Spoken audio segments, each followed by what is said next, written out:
Hi, my name is Piper Harris, and welcome to the Untangled Mind podcast, where I help you untangle your mind to untangle your life's challenges.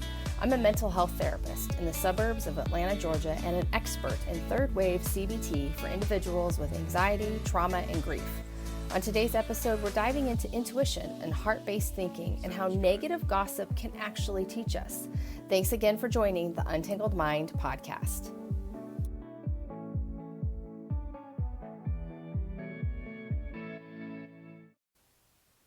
Hello, everyone. I hope that you are doing well. So my podcast platform has changed. So you're probably going to hear some different intro music, outro music, all the fun stuff as I play with this. So hopefully you will stick around with me. I'd actually love to hear your opinions on that. So what do you like, what you don't like? So make sure that you send me a note. So let's dig into today. So today it's kind of interesting. I think much like most of my podcasts and what I choose to discuss, they're my life, they're relevant, or there's something that's going on in clients' lives. And I feel like, hey, let's really dig into this. And so it's something that really is top of mind for me today. And, with the podcasting, with the blogging, it's a wonderful opportunity for me as well to use it as like a cathartic journaling kind of experience. I am pro journaling. There's so much research on what happens when we tell story and how it helps us really separate ourselves maybe from the emotionality, but also to really cognitively process, learn, allows reflection, allows insight. And so I do that often. I do that often with podcasts and blogs. And so you'll learn a lot about what's going on in Piper's life. You'll learn a lot about what's going on in client lives, because I think that they are relevant to all of us. So today I really wanted to talk about a couple different things, and it really is about intuition. It's about our brain. It's about something called heart-based living, and it's also about gossip. So all of us have, one, taken part in gossip, and two, been the root of gossip. And like many of you, I am learning of some gossip of myself, which is a little disturbing, right? And so I thought I'd take this opportunity. I did some research of my own because, again, I want to step away from what I'm feeling with the gossip and really be able to process this, gain insight from this, and gain learning from it. But let's go back a little bit before I talk about that. So interesting enough, I was, scrolling away and I ran across a post from Jordan Peterson. I really think he's a phenomenal psychologist. I really enjoy following him. I enjoy his work. I enjoy reading his books. I'm currently in the middle of a book of his, Maps of Meaning. It's great. I'm really enjoying that book. But anyway, I ran across one of his posts and it was really interesting. It was this giant, picture of him, and he says on it that we have a moral obligation to do remarkable things. And I was like, ooh, let's hear what he has to say about this. And so this is what his post said. Make sure if you don't follow Jordan Peterson on Instagram, he is fabulous. And this post, I can tell you, it was posted, today's the 10th of February, so on February 9th. So you can check out this post. So he says, we're morally obligated to do remarkable things. So this is what he says. Well, partly because life is so difficult and challenging that unless you give it everything you have, the chances are very high that it will embitter you. And then you'll be a force of darkness. That's not good. Also, the fact that life is short and can be brutal can terrify you into hiding. But you can flip that on its head and understand that since you're all in, you might as well take the adventurous risks. That's a very good thing to understand. What is also useful to understand is that there isn't anything more adventurous than the truth. This is something that took me a long time to figure out and can craft your words to get what you want. If you're attempting to say what you believe to be true and attempting to act in the manner that you think is most appropriate, that's genuinely you. If you're trying to live in truth, you have the forces of reality behind you, and that seems like a good deal. You have reality and adventure. So why is it that it is a moral obligation? Well, if you hide and you don't let what's inside of you out and you don't bring it into the world, what could you bring? You become cynical and bitter. Not only will you not add to the world what you could add, but you'll start being jealous of people who are competent in doing well and work to destroy them. This is the path to hell. Woo! Good words by Jordan Peterson. So obviously I shared earlier that I'm on the heels of recognizing some gossip, which is not a lot of fun when you recognize those sorts of things. What's phenomenal about what he is saying is about the truth, about living in our truth, and that we have this moral obligation to live in truth. So in part, that's the reason I'm doing this podcast. But also because I think when we think of gossip, even the negative gossip, and that's kind of my focus today, when we're stuck in the negative gossip, whether you're the recipient of it or you're taking part in it, this is where we're not living in truth. We're living in that force of darkness, and that's where you become embittered. I think when I think of people that take part in negative gossip, those are those that are living in bitterness, and most often, I believe that they're cynical, they're bitter because maybe there's a reflection of you in them that they just don't quite like. So, all that to be said, this is kind of how it spurred my thoughts. I read this post on Peterson and thought about, okay, I want to have an adventurous life rooted in truth. So let's actually do some research on intuition, gossip, the brain, and more. So navigating life's challenges and the role of intuition. These both are really key. And often when I'm working with people, they have a hard time tuning into intuition because they don't trust it. And so what we have to do is we have to kind of dive into what they're feeling, what their thoughts are, and really distinguish, is this truth or is this an automatic faulty thought? And then when we're able to really reframe those and see where the faulty thoughts are, that's when we can start really stepping in and touching on that intuition, and they feel safe when they feel it. Often with people that have a robust trauma history, that intuition is actually that primal driver of the sympathetic response, that fight or flight. And so they are at the whim of this autonomic system response. And so that intuition is saying, be fearful, run. Whereas I'm saying, let's heal that system. Let's transform your thinking and your thoughts. And then let's readapt yourself to that role of intuition in your life. And it really helps them in navigating life's challenges. So some research suggests that intuition, it plays this important role in social cognition, decision making, and creativity. But what is intuition? What is intuition? Well, this is kind of this heart-based thinking. But again, like I said just a minute ago, is we have to heal ourselves in order to accurately use and understand what our intuition is saying. So in the absence of access to these kind of innovative problem-solving approaches like intuition, people can really default to those familiar patterns of thought, feeling, and action, right? So that's that autonomic response.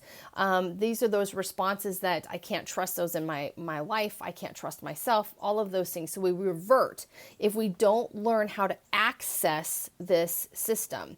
And so what happens is that we become unable to manage these situations, to review them, and to find creative solutions by using our inner resources that are really congruent with our core values, So intuition plays a very important role in social cognition, decision making, and creativity. But what if you're at the whim of a autonomic system that is dysregulated? So for example, if you're someone that's taking part in the negative gossip, what is their system telling them? What is going on? Because I believe, what they say about gossip is really, it's actually not all negative. In fact, most of the research I think says it's only about 15% that's negative. The other 85% of it is really just based on, it's a social norming. It's to assess your environment, it's to create community. But if you are dysregulated, you're grasping for something. And I think that's where we see that negative gossip come in. And so we have got to figure out how to address what's going on in my internal environment, stepping away from these situations and learning to more effectively manage what's going on internally and how we can express that externally, if that all makes sense. So by applying this intuitive intelligence, and that's what I'm talking about, intuitive intelligence, you can improve social cognition. So meaning that if you're feeling dysregulated, you no longer have to take part in the negative gossip. You don't have to do that. I understand that this is part of everyday life, but if you can tap into that intuitive intelligence, then you have that ability to stand in your truth, to understand what that truth is taking place in. And I hate that I just said your truth. There is truth. There are certain absolute truths.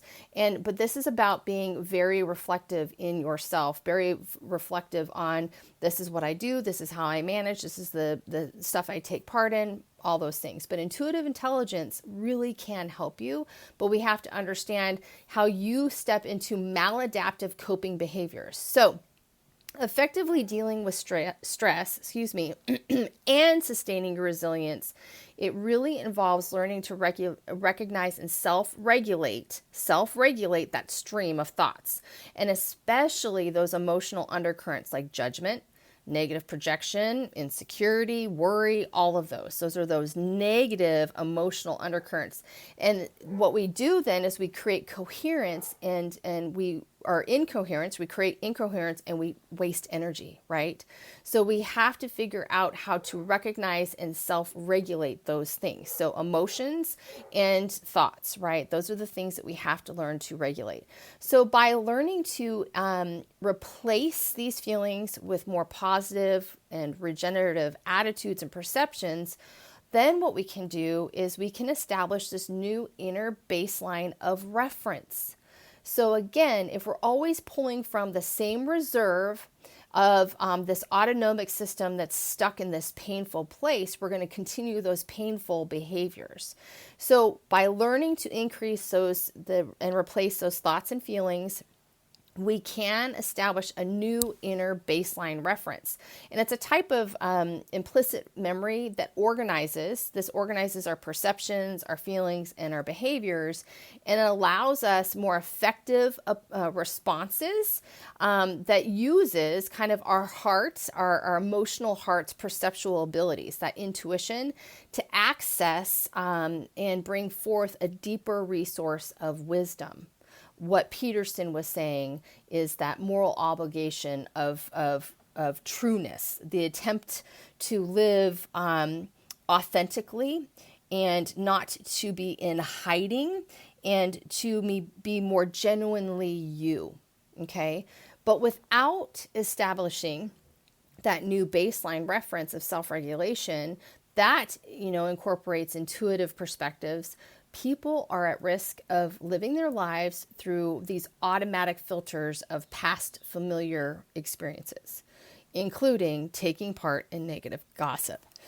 So intuition is truly created through experiences and reflection. And so it's one that we really do need to hone in on, to not only for ourselves, but to identify individuals and groups that do not see this as a moral obligation in their lives. And well, that's the gossiper. So let me take a pause. So as I shared earlier, I came to the understanding that there was some gossip. Now, again, what research tells us is that gossip really does serve an important social function. It helps us facilitate learning, both directly and indirectly through observation and hearing.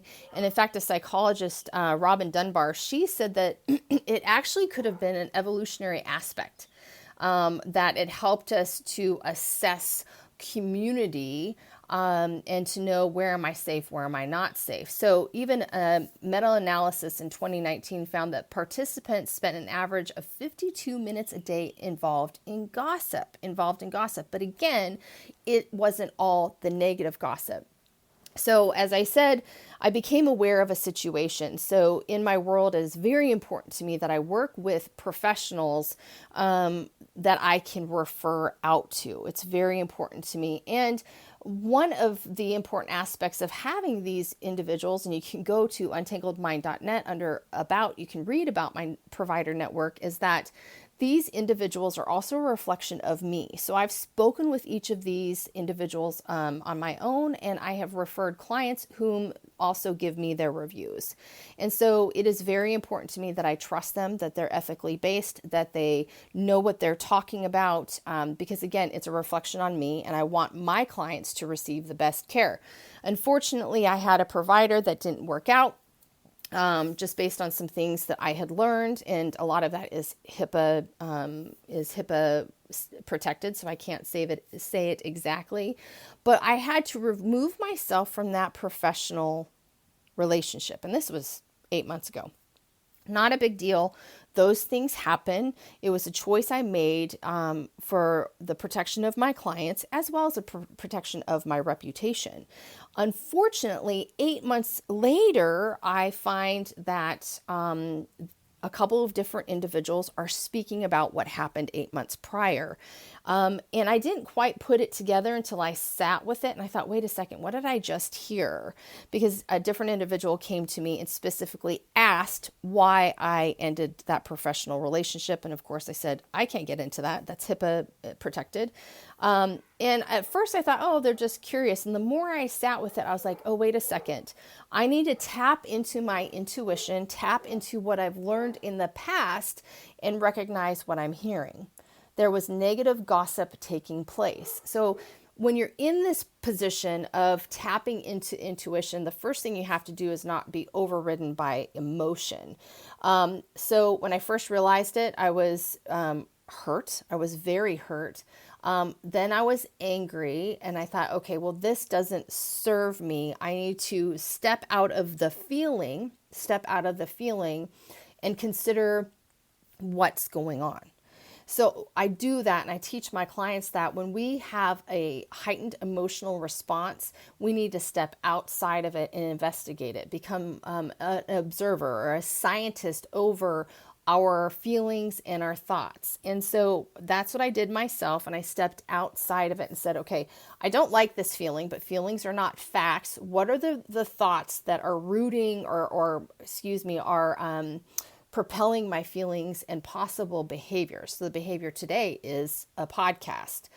Behavior today is my way of sharing with you how you can also digest these things and not be caught in others' emotional propensity to bring you into their garbage.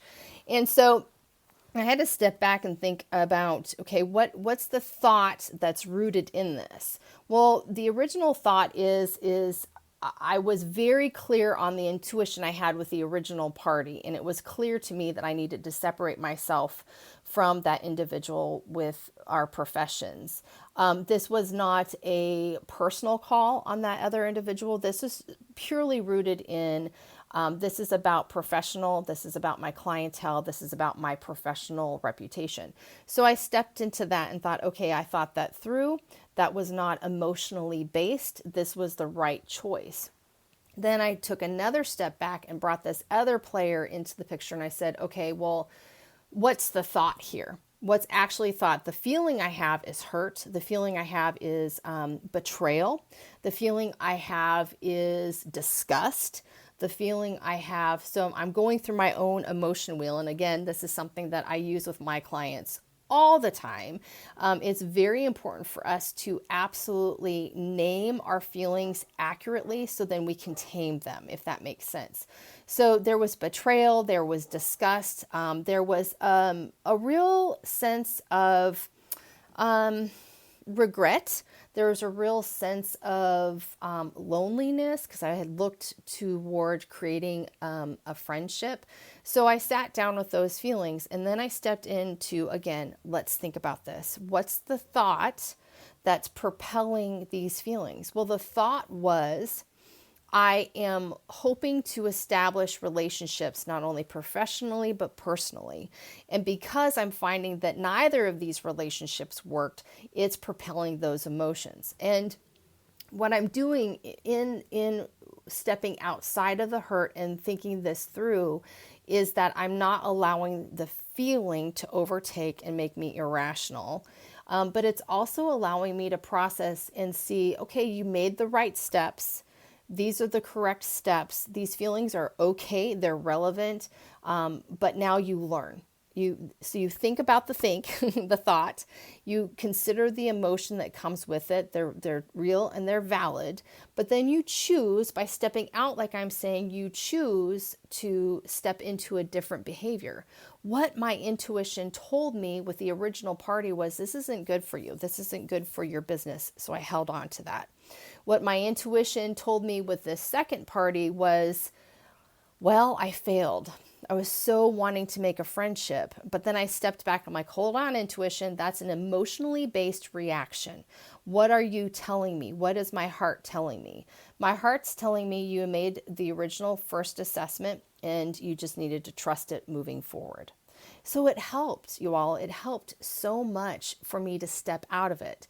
But again, gossip really is a social phenomenon. It is. It is everywhere. We all know that, whether it's in our families, it's with our friends, it's with our coworkers. There's always something going on with gossip. There's talking of people. All gossip really means is you're talking about a third party that's not present.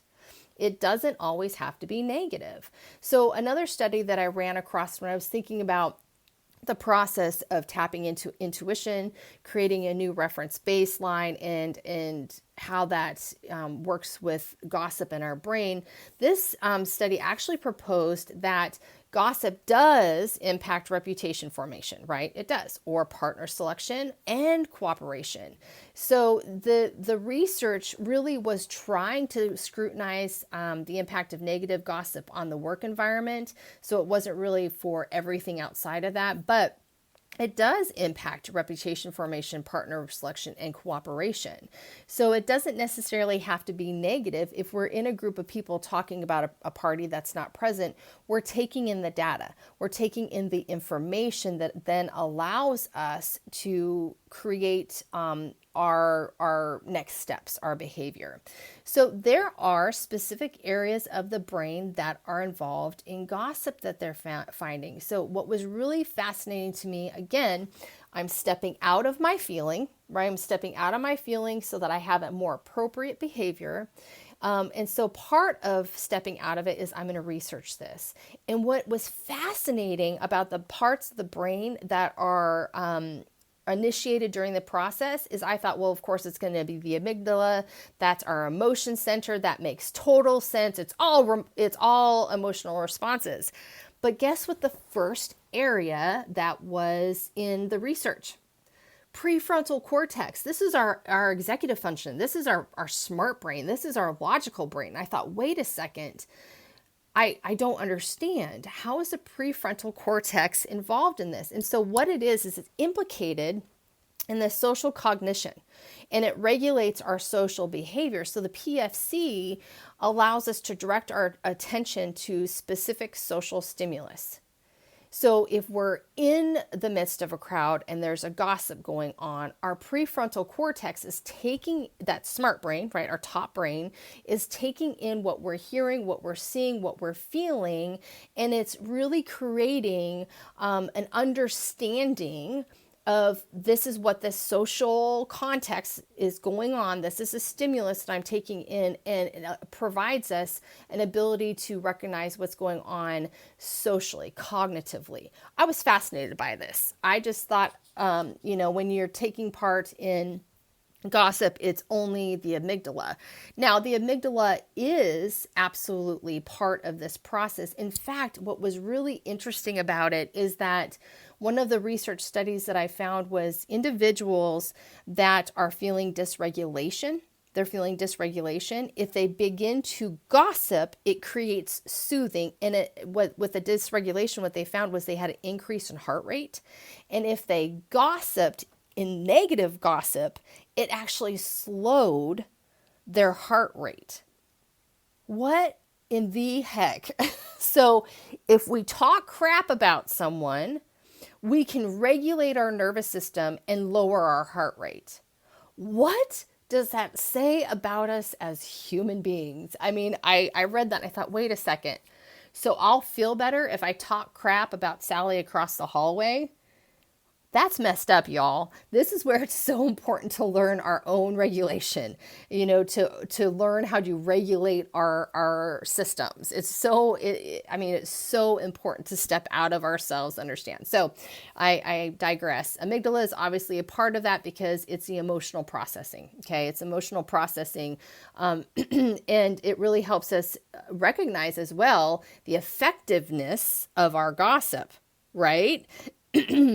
So if we're seeing that somebody likes our juicy piece of gossip, we're going to keep going. However, then if we are recognizing, our amygdala is recognizing, ooh, this isn't going as well as I hoped, it's helping us also kind of shift and not be, saying the things that we're saying. So again, it brings back to the prefrontal. So it's very interesting. There's another area of the brain, the temporal parietal junction, the TPJ, and the medial prefrontal cortex. So these areas are implicated in, mentalizing or imagining another's state of mind, which is really, truly a fundamental aspect of gossip. So these areas allow us to mentalize talking about this individual. It's when it comes to negative gossip, this would be an individual. I feel spurned by this, burned by this person, and I'm mentalizing them. I'm imagining them hearing this, and I'm hurting them. Right? So there's different parts of the brain that allow us, when we're gossiping, to create images in our mind.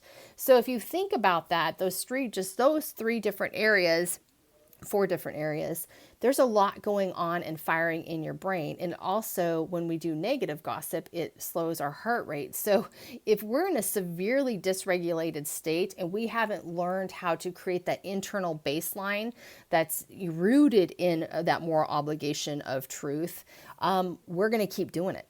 We are going to keep doing it because there's so many parts of our brain that are firing that's saying this is the right way to do it. And that's the thing about our brain. Our brain is a lazy thing. It's phenomenal. It's fascinating, but it is so lazy and takes so many shortcuts. In fact, I think I have an old podcast on that, on heuristics, or a blog. So make sure you listen or read that. So there are lots of areas of brain that are firing involved in the practice of gossip, and it helps, our brain helps make sense of all of this and through our previous experiences. And in fact, that is truly the intuitive intelligence. Now, is it intelligent in the sense of, are you being an intelligent, morally obligated person if you're taking part in negative gossip? Well, no. But again, that's still that intuitive intelligence at play with the PFC, with that prefrontal cortex, the amygdala, the TPJ, and the NPFC. So some aspects of negative gossip is also, there's some personality traits associated with people that engage in it. Again, gossip is a social norm. Not all of it is bad. Specifically, I'm speaking of the negative just because I'm trying to process this myself. So I wanted to dig into, because I would assume people that take part in negative gossip, they're really bad people. But what's interesting, what I learned, is that actually a study in the PMC in 2019 associated some dark personality traits like narcissism, Machiavellianism, and psychopathy with gossipy behavior. But here's the thing, is they were not able to fine tune the understanding of these individuals. And if they understood the harm that gossip causes. So it was an interesting study that they explored some of those kind of darker personality traits, but they really couldn't conclude if these are only the individuals that take part in dark gossip. So again, stepping out of what I read, I assume people that take part in dark gossip have those dark personality traits, okay? Because I'm feeling my feelings, right? I step out and I observe and I say, have you ever done dark gossip? And the answer is absolutely I have. Do I have narcissism? I do not have narcissistic personality disorder. Now, everybody has narcissistic traits, and I know I have them as well. Is there psychopathology with me? No, that would be very disturbing. And Machiavellianism, that can be seen both good and bad, I believe. But anyway, all that to be said, I had to step out of it and say, am I all those dark personality traits? And the answer is no. So therefore, my assumption that people that take part in this was wrong. So another article that I stumbled upon on Psychology Today highlighted that, again, that 15% of gossip tends to be negative, while the remaining 85% is either neutral or positive. So everybody loves to hear, hey, Piper, your reputation precedes you. We're really looking forward to working with you. That's positive gossip. That feels good. That's really good. And then other times it's neutral gossip, like, hey, did you hear the boss is out of the office today? That's neutral gossip. The boss is not there. He's the missing party, but something was said about him being gone. But that's neutral. He's just out of the office for the day. Okay. So that study suggests that negative gossip actually does not overwhelmingly constitute the majority of gossip behavior. So that's good, right? So again, this is helping me step out of the feels and say, okay, this is not overwhelmingly what's taking place, and maybe not with this individual as well, these individuals. So in contrast, another study that I found that was published in Sage Journals notes that lay people, like most of us, we perceive and stereotype gossipers. Here's where mine came in, okay? So again, stepping out of the feels and looking at this, what they said is that we perceive the negative gossipers as uneducated, immoral, typically female, and lower social class. Interesting, isn't that? When I go back to the post that caught my eye with Jordan Peterson, what was the first thing that I loved about it? That I have a moral obligation to live in a different manner, because I am sitting in the feeling of the immorality of these individuals that took part in negative gossip. Interesting, isn't it? So I thought that was fascinating. However, in the same study, the same journal, Sage Journal study, it also points out that there's no systematic observations that have been empirically revealed with distinct characteristics of people who gossip more than others. So those dark personality traits, could they be? Sure, but we can't prove it. So what does that tell me? Gossip hurts when it's negative, so we sit in the feelings. But if we step out of it scientifically, try to observe this, try to prove this and give empirical data, we can't. Because it's all about feeling, y'all. All about feeling. So another study on gossip, it was published in PMC in 2021, indicated that people often gossip about others' trustworthiness and norm violations, okay? So remember, gossip is a way for us to create our social connections. So when we're in gossip, what we're doing during this time, and here comes the prefrontal cortex, is that we're saying, can I trust this person, and are they breaking norms? This is what I'm going to say with my particular situation. Another one of the things that Peterson does, he does the Big Five personality test, and I am extraordinarily high on compassion, and that has bit me in the butt many, many times. And so with that, I've learned to manage how I provide compassion. I used to just give it to everyone without taking into context, what am I seeing, who's this individual. And so with that, you will see with the other part of my personality is I'm very low in politeness, very low. What this means is I buck norms. I buck certain leadership. You can prove to me that I will respect you and follow you as a leader, but outside of that, you need to earn my respect. And that came from kind of a snapback with my high compassion. And so I wonder with these individuals is that I bucked a social norm. They're women. So I wonder if part of the norm was, how dare she cut out one of our own? It came from an emotional center. And I think often we also want, when we're cut out of people's lives, whether it's personally or professionally, we try to make sense of it. And I didn't bother making sense of it. I don't need to make sense of it. This is my business decision. So I wonder is when this gossip all came to light again, is the new party was assessing my trustworthiness, while the older partner is still, or partner in this scenario, is still reeling from the perceived norm violation of saying, I don't need to give you an explanation and I'm out. So again, it's allowing me to step out of it and say, okay, I can see where this took place. The hurt's starting to go away. And again, though, there's no actual evidence on characteristic traits. So everything that I felt about these individuals, well, it doesn't matter. That's a feeling, not a fact. So to summarize, there is research indicating that gossip is essential for social learning and maintaining group norms, and that there is some evidence relating to specific personality traits, especially those that have a tendency to engage in negative gossip, but it's relatively scarce. That's what I want you to hear, is that we think that they're these terrible ogres and brutes that do this negative gossip, but they're not. So let's talk about combating negative gossip with our intuition and self-responsibility. So we need to learn again to harness our intuition and establish a new baseline of reference so that we can navigate these social situations involving negative gossip, both us taking part in and us being the butt of the negative gossip. So navigating the terrain of these social interactions is difficult. So it includes combating negative gossip, obviously, and all the challenges that presents.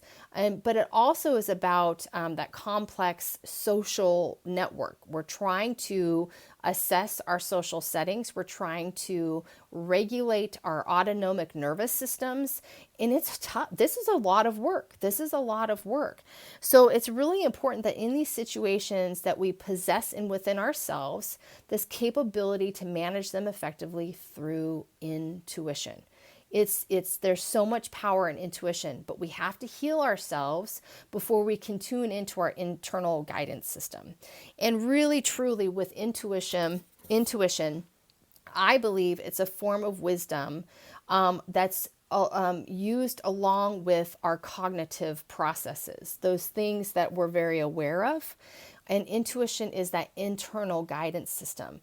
But you got to do the work. You got to step outside of the hurt. You got to step out of your trauma, your anxiety, your grief, and relearn and heal that system, that our whole self, before our intuition can be really truly tapped into and trusted as our internal guidance system. So if you think about intuition, you can think of it as this kind of whispering voice that tugs at us, and it gently tugs a feeling, and it guides us toward or away from situations, including those involving negative gossip. But again, if your internal system always expects the boogeyman, your internal system is not going to be accurate, because intuition tugs on a feeling. Feelings aren't facts. So you can listen to that gentle tug on the feeling and then step into that intuition and say, okay, now what are you telling me? What is the situation saying to me? So you tune into your intuition, but it requires patience, openness, and most importantly, trust in yourself. So you have to heal before you can step into this process. So a couple of different ways that we can tune into our intuition. Number one, as I said, we have to heal those internal parts of ourself and be very self-aware. You cannot trust this internal system along with bringing in healthful, adaptive, cognitive processes, thinking, if we are not healed and if we are not involved in self-awareness. For example, I had a new client that began, and we were discussing just some interpersonal situations. And this individual said to me, well, I tell people if I don't like how they look. And I said, okay. And I said, what do you get out of that? And the individual wasn't able to really say what they got out of it, because again, when we just spurt out these things, when we just give people our unadulterated opinions, or we do the negative gossip, that is a reflection of a imbalanced, dysregulated internal system. And so this individual and I talked about it, and I said, based on, and we haven't had much time together, and I said, based on the little information I have about you, this is what I think is taking place, and this is what you get out of it. What I think is taking place is that you are so dysregulated, there is so much pain, so much trauma, so much distrust of those in your social environment that if you just throw out, I think, you look like crap in that, whatever it is, you are bracing you're saying, nope, here's my boundary. You can't hurt me because I'm going to hurt you first. So essentially by this person taking place in that, their system is dysregulated. And what did the research tell me? When your system's dysregulated, your heart rate's up, especially in social situations. So I'm going to punch you in the nose, like negative gossip. I'm going to punch you in the nose with my words, and that regulates my system and lowers my heart rate. Fascinating, right? And I saw it taking place in the therapy room. So this individual has got to heal that system, and I bring that to the forefront of this is what you're doing. On a very physiological level, you are regulating your system by popping people back with your words. That's what you're doing. And this individual goes, oh, I never thought that's what I was doing. And I said, but you feel better afterward, right? Well, yeah. So this is your defense mechanism. This is the maladaptive way you've learned to regulate a dysregulated system. Okay? So, but again, once we do the healing, then we can really start the awareness, right? The awareness, the healing, our internal environment, our cognitive environment. That's when we can really start tapping into intuition. So what you can do is by taking moments of self-reflection, you can allow that intuitive voice to emerge. And it might tell you to distance yourself from gossip-filled conversations or unsafe environments, or it might steer you to a conversation that's more positive, right? So again, only 15% of gossip is actually negative. So remember, it's not about using our intuition to eradicate gossip and eradicate the lack of safety, because sometimes a lack of safety actually teaches us, okay? But rather it's about understanding our response to it and managing it so it doesn't impact our peace of mind, right? Just like what I'm doing here today with you all. So let's also discuss the importance of establishing that new baseline reference. For us to create a new baseline reference so we're not always automatically reacting, we have to perceive our experiences based on, we perceive our experiences based on established norms, and that's known as a baseline reference. Okay, so for example, when we encounter negative gossip, we react not only to the situation, but also to the added context of our past experiences and perceptions. So imagine we need to reset this baseline. Because if we sit there and we only keep our norm, our baseline reference, I'm going to be hurt, these people are evil, they're all narcissistic, all those things, and then we encounter negative gossip, we're just going to keep building on that negative baseline that keeps us trapped, right? Keeps us trapped, paralyzed in fear, negative, all of the things. So imagine resetting this baseline. So with that, you start to see every interaction as a new experience, free from the past negative associations. Now, this is very difficult because, like I said, our brain is a very lazy thing. Our brain also has a negative bias.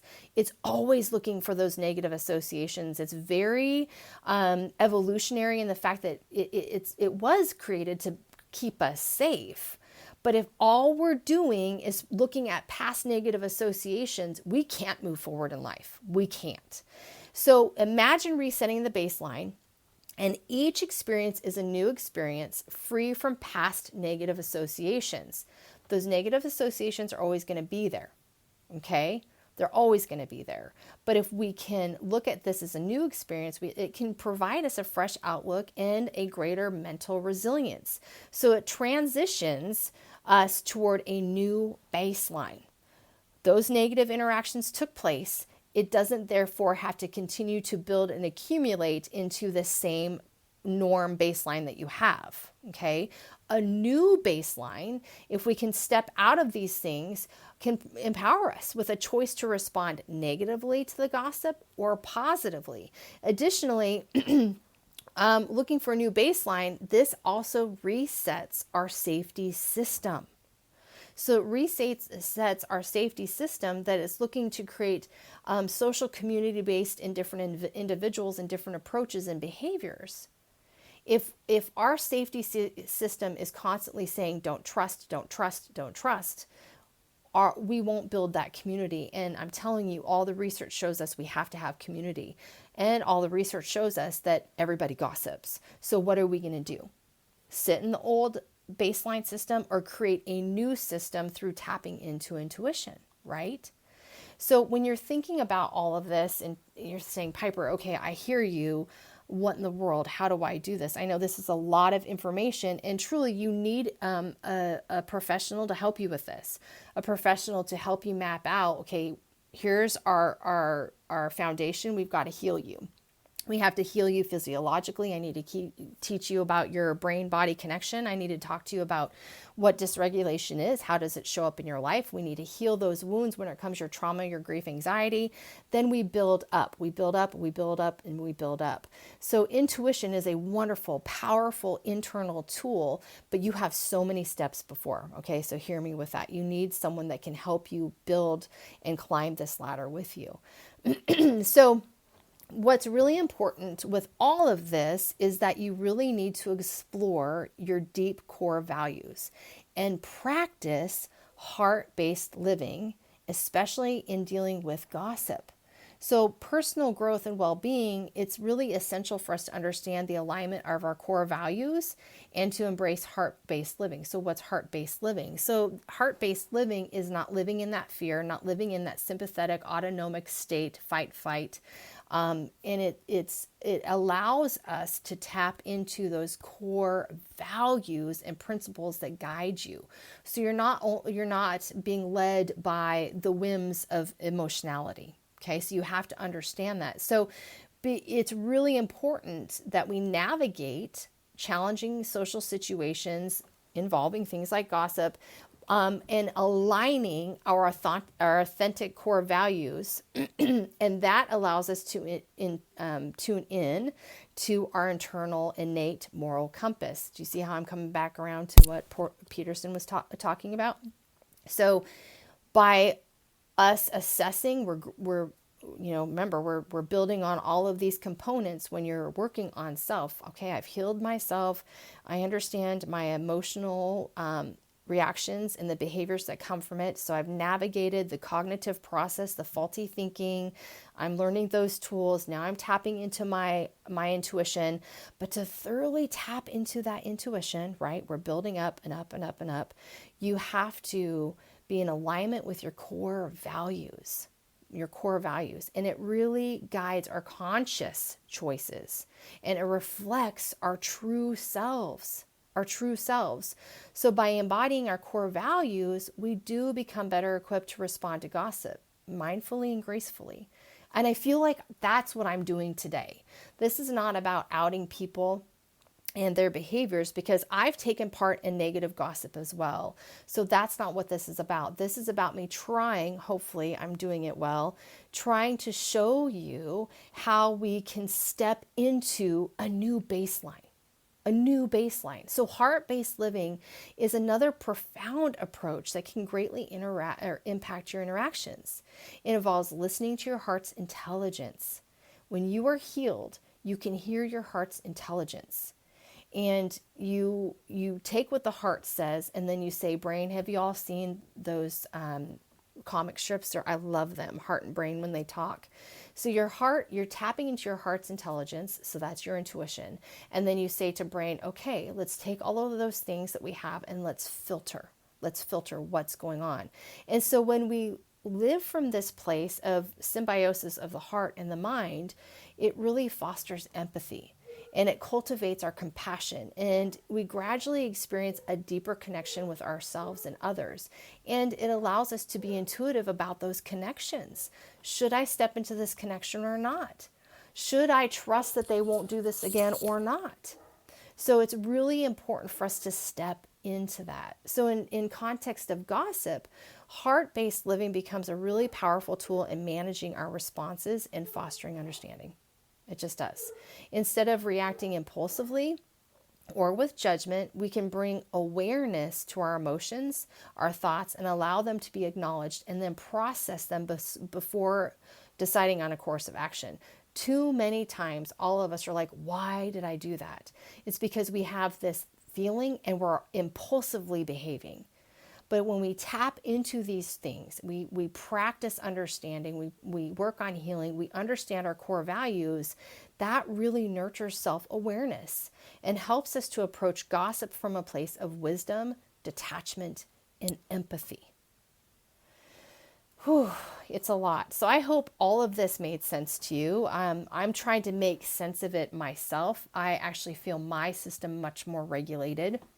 So as I said, I read this post that Jordan Peterson posted about the moral obligation to do remarkable things. And I'm hoping today this is a remarkable thing. I didn't take part in additional negative gossip. I didn't allow emotionality to control me or create a behavior that I would later be, an impulsive behavior that I would later be embarrassed of. I feel like by doing this, I'm doing a remarkable thing. I'm helping us to understand that we can be a force for light and good, and that we can look life in its face and have that adventure of taking risk and talking these things out loud, and that we can stand in understanding of truth. That in order for me to understand truth, I have to truthfully look at myself. I have to truthfully look at the research and the data that I've shared with you today, and then I make a logical assessment and therefore create a better, more balanced internal system. Does that all make sense? So, Jordan Peterson really spurred me spending this time with you this morning. It might be afternoon for y'all, but this morning over here for me, that I want to be in a world that I can add. I want to be in a world that I can add, and that I don't want to become jealous or jaded by individuals. I want to be seen as competent and doing well. And I don't want to take part in the destroying of others. So it's hard, but we can navigate these life's challenges. We can understand what intuition says to us. We can understand what gossip tells us, that, gossipers aren't really all awful people. They're typically living in a completely dysregulated system. And so it allows us to see these things and apply these tools. So anyway, I'm droning on. I hope this was helpful for you to understand intuition, gossip, the brain, and how we can reset a new baseline system that affords us the opportunity to live as well-adjusted, caring humans. That brings us to the end of this episode. Thanks for joining me. I hope you learned some tools that can equip you to untangle your mind and untangle your life. If you're curious about working with me for anxiety, trauma, or grief, head on over to my website at untangledmind.net to connect with me. If you enjoyed the show, please rate and review me on your podcast listening platform and share it with your friends and family. As always, thanks so much for listening to me, Piper Harris, with the Untangled Mind podcast. I'll talk with you next time.